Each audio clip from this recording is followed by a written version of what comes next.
John Ballard, welcome to the RMN Podcast. How are you, sir? I'm fine, thank you for asking me to be on the show. No, amazing. I mean, absolutely incredible. I mean, John, I know everything there is to know about you because we've worked together in the past and so on and so forth. But I mean, I would love people to know your journey and how you got to Sweden and how it all began, how the music journey began for you, and how did you get into the music industry in the first place? It's more by chance really than anything else, Rory. As you know, we all come from a very musical family, way back. The sing songs, as I call them, at all our families' houses on a Saturday night. When there were so many people who sang, they span a bottle round, and if the bottle pointed at you, you were allowed to sing. That's the background. So for me, I'll show your ass. I'll show your ass. Yeah, thank God most people sang. But I think that's where it all originated, and up in Drumchapel, where I spent a lot of my time. My mum bought or was given an old second-hand piano, and I started kind of, there was no internet or YouTube or books, but so you kind of had to make up the chords yourself. I just loved singing, and I think the family, that we had, Doreen, my mum, Junior, everybody loved a good singer and gave them space. When they sang well, they gave them space. So I think that's where it all started, and a big lot of the reason why it came to what it came, I think, was the folk scene. I picked up quite quickly in the folk, and I started actually earning money at 14, which is not bad.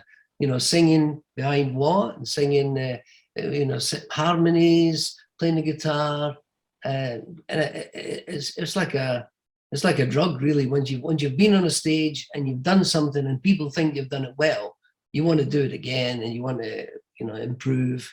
So that's basically where it all started. I mean, obviously, for you, John, it started quite rough, and in the respect that it was you had a lot of diversities to get over to get into the sort of music side of it, and obviously you went from Scotland to Sweden at a very young age. So I mean, was that nerve-wracking at that point in time? I think. To be honest, Rory, I mean, if you're, don't get me wrong, I think it's played a big part in where I am today, pretty successful and that. But if you come from basically the slums of Glasgow, you're not afraid to work. Basically do what it takes to get through the day and whatever there. So I basically came from nothing. I went through my school and I got my O-levels and some A-levels, and I could do that. That was hard graft, really, really hard. But it was always music that was driving me, really.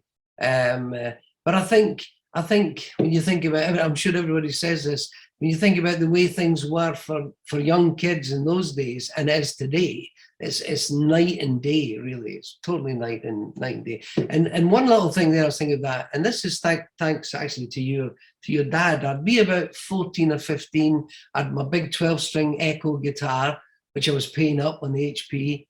And he said to me, look, just because you're a wee, pretty looking kid of 14, 15 with your long blonde hair and getting up the stage, if they don't like you, they'll fucking tell you they don't like you. You won't get away. Working man's clubs in Clydebank and Helensburgh and all these places. So he taught me one thing, and he said, get to play before you even start singing, get to play something on the guitar that you're good at. So that for the first 36 or 40 seconds, what they'll hear is you really playing good on the guitar. And then they'll listen, and then you can sing your songs and all that. And that's basically, so I learned the guitar play to the San Francisco Bay Blues. I got the blues when my baby lay my body San Francisco Bay. And I played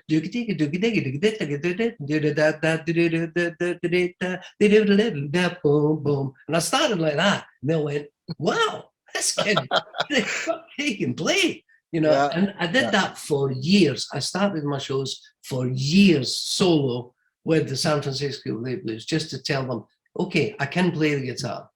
And that worked. I mean, when you arrived in Sweden though at first, I mean, what age were you at that time? I'd be about 19. And was that, I mean, did you just fit right in, or was it a No. case of you had to go around? I mean, I know for a fact that you were doing the troubadour thing, and you were, for a long time, Rory. So you really had to graft for a long time to get. I don't know how I survived that time, because that was probably actually worse than my worst nights ever in Scotland, because you got to remember, Sweden, we're talking about 1970. There were no pubs in Sweden at this time. No pizzerias, no pubs, no nothing. It's a social democratic country where everything is, you pay your taxes, you do what the police tell you. I mean, it's very disciplinarian all the way through. So my first job for 3 months, and that was thanks to, maybe we'll get, because I was working in McTavish's Kitchens in Oban and Fort William, who were owned partly by Swedes. And I had a big success in McTavish's. I did 3 seasons there, sold out every night of the week during the summer. And he brought me over to Sweden. The money was great. The money in Sweden was great then. It was something like 20, 25 quid a night for me, whereas for a week's work in Scotland, doing my waiter and being MC of the folk club in the evening, I was getting £15 for a week. So you can see the difference, right? But the job was in the kilt, walking around through all the tables and singing from 7 o'clock to 10 to 8, a 10-minute break. Singing from 8 o'clock to 10 to 9, a 10-minute break. Singing from 9 to and up until 10 or 11 when they closed. And when the people got drunk and, they're all trying to lift up your kilt to see what's under your kilt, I'll tell you, I had a few Swedes on that wee trip there, I'll tell you, very... I don't even want to get into that story. The police will come and pick me up now. But so it's like I think of myself as being a living jukebox, somewhere between a living jukebox and a primary school teacher, because the drunker they got, the more I became a teacher. Come on, everybody, put your hands up there, do this, get up on the tables doing this, and I'm thinking, and it was like, play House of the Rising Sun, play House of the Rising Sun. I said, I've just played House of the Rising Sun. Play it again. So, I mean, as far as artistic license or whatever you want to call it, it was like going to a factory and doing your job. But those 3 months, at the end of 3 months, I could come back to Scotland and I bought a brand new car. Yeah. Just for those 3 months. So, and then I was supposed to go to Aberdeen University. I'd been in, I got in there. But after about a week, I didn't even go to the first lessons because I thought, wait a minute, I've no money. I've got a car, I've no money. And wait a minute, I'd been offered a job 6 months in Sweden. Yeah. Sweden, here we come. I mean, at that time though, I mean, a lot of people say, when I speak to other artists over here, they'll talk about Sweden and they actually call it chicken in a basket, the artists. Because what they'll say is, so long banqueting tables, people are eating and they don't listen to the music. No. Sure. And whereas in Scotland, everyone's singing with you. Yeah, so, yeah. I mean, how did you, and you've really got to capture the imagination of the people in Sweden. It's a tough gig. Sweden's a hard, the first time I ever did a gig in Sweden, I think it was actually you that fixed it up. It was in a club called The Warehouse. And I remember going on stage and the place was busy. Oh, it was a tough audience. It was like, they just stare at you. And you're like, come on, let's get going. And no. And it's a tough place to play. But I've seen you connect with audiences in Sweden. That was that an art that took a long time to learn, going from Scotland to... Well, I think we never talked about my first few years in Sweden. Things changed obviously later on when you got a bit more well known, etc. But it's I think you got to realize, and I've said this to a lot of my artists, never ever forget that you being on the stage and people paying for you. If you're getting paid to do a job on stage, you're there for the punters and not for yourself. That's you've got to perform. You've got to give them a good time. And if it's a question of singing American Pie 4 times in a row because 25 people at the front row want to hear it again, then sing it and do it well. It's a learning process. And I've always said that, and it seems to work. But there's no doubt about it. Sweden is a hard gig. There's that, and I think it's basically because a lot of Swedes are quite shy until they get a couple of years in them, and then they go the other way. That's as you're well aware of yourself. So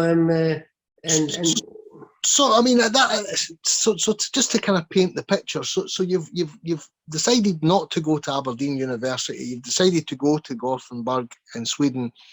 I mean, was that initially a mistake, or did you feel that you'd done the right thing? Because I mean, I mean, for anybody listening to this, I mean, they might be in a similar scenario where they're sitting there going, maybe I should have a real crack at this, or what was it? I mean, I understand it was a different time period, but as you say, there was no pubs, there was no pizzerias, there's no, very little gigs. There's only 6 months of work in the calendar.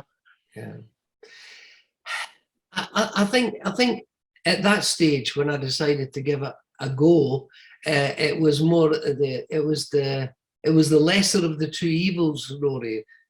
Scotland as well at that time was a tough place, and I think it was the money. I'll be really honest with you. For me, I think it was the money. It was definitely not, I love Scotland. I love British people. I think that they've so much going. You sit and watch a TV show like today. I watched a talk show this the other day, and I laughed for like an hour the whole time. I didn't laugh at all in Sweden at something like it's really a weird thing.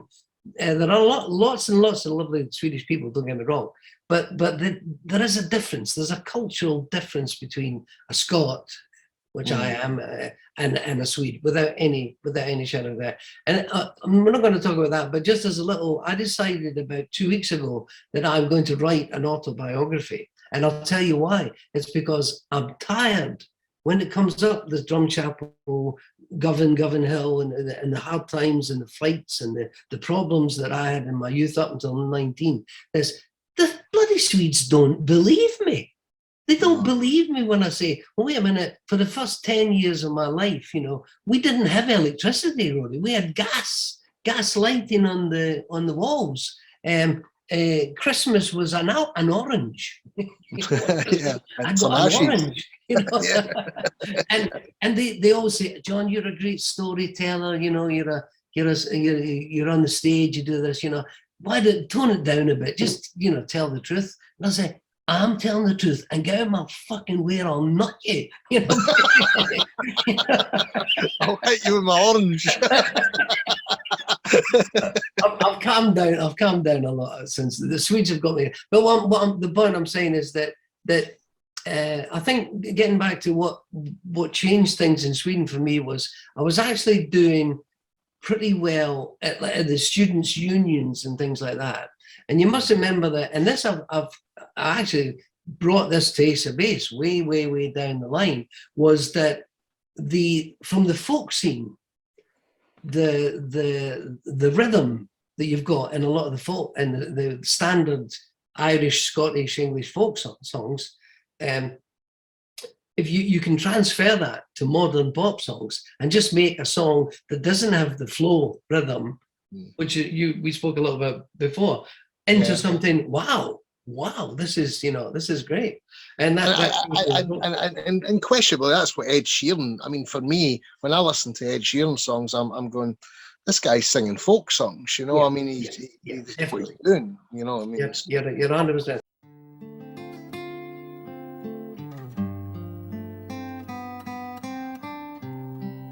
Jag ser mig runt omkring, men jag saknar ingenting.